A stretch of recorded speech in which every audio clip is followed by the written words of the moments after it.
All right, welcome back. It's time to bring it on. We've got some great questions today, including our first one. A viewer writes, my husband had an emotional and physical affair, but they did not sleep together. He's in prison because she was underage at the time, and he had fallen away from God.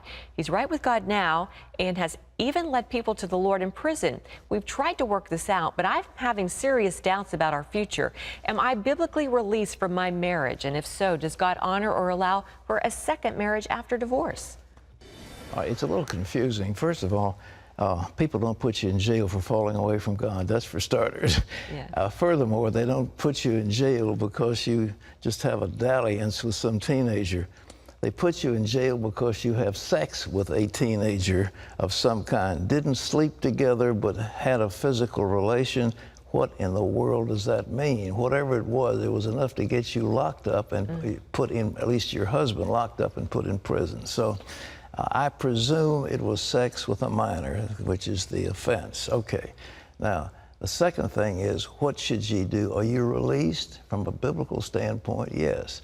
He committed adultery, and so now he's repented and he's living a good life. But he's still in prison. Yeah, it is confusing. So you said they had an emotional and physical affair, so Yeah. physical would seem like that was Absolutely. sex, but they didn't sleep together. Maybe she means technically, I don't know what sleep. Maybe they didn't spend 12 hours in the same bed or something. But I don't want to get into all that because it's too confusing. Sure. But all I can say is, you ask, are you released biblically from that marriage? The answer is yes. Of course, it's And nice. does God allow for a second marriage after divorce? Well, of course he'll allow for it because you have a reason to be separated. And I think that in that case, you're free, but your husband is apparently redeemed, but he's still in prison and may be there for a long while. So you're free to get another husband if that makes you happy. All right, another relationship problem here. Nancy writes, recently my boyfriend went through a battle with pneumonia, died 3 times, saw Jesus, and came back. Now he's changed. Said he's moving to California with his daughter and grandson, but never considered me.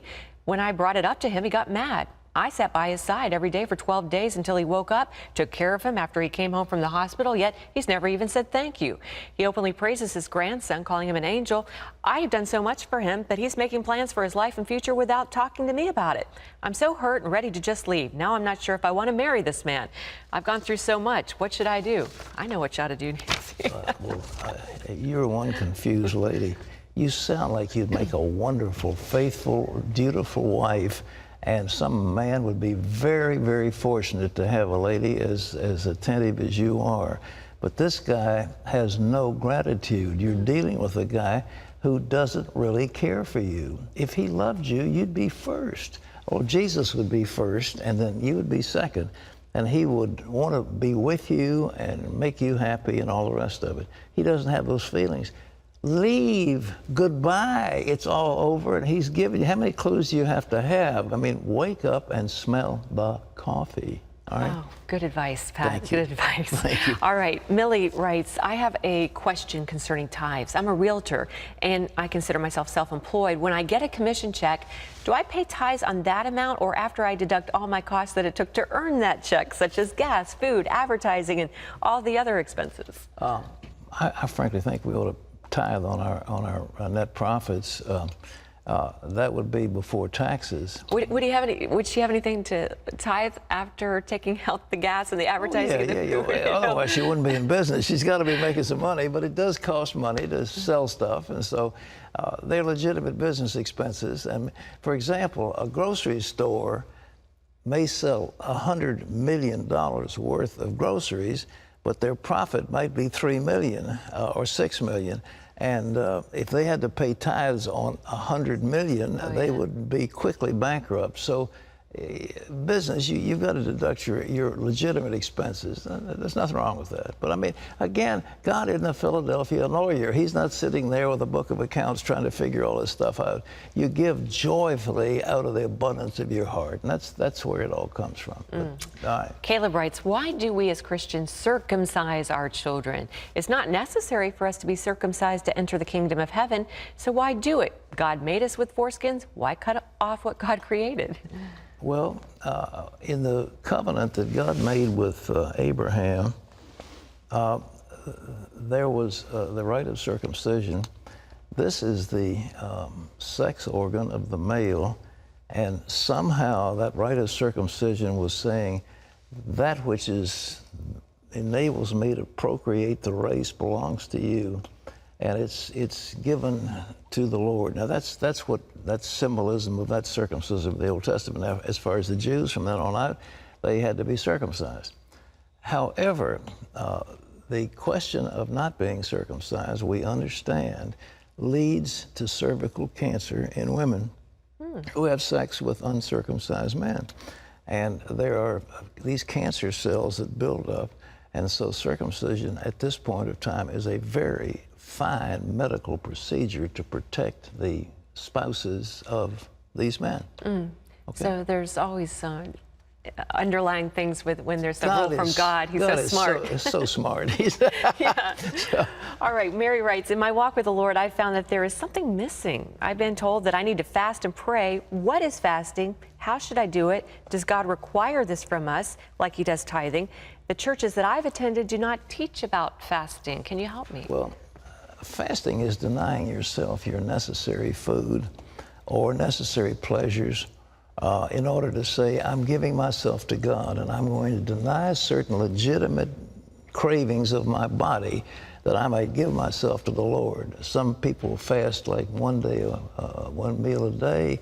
Some people fast only with juice. Some people, the one in Daniel was no pleasant bread. They didn't eat any sweets or meat. There are all kinds of ways, but it's essentially saying, God, you're first. And because you're first, there are things that are legitimate to me I'm going to not indulge in because you're first. And it's a very salutary exercise.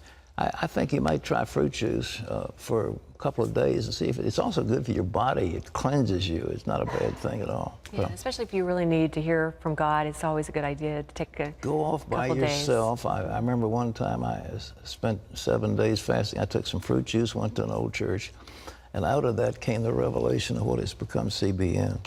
Wow.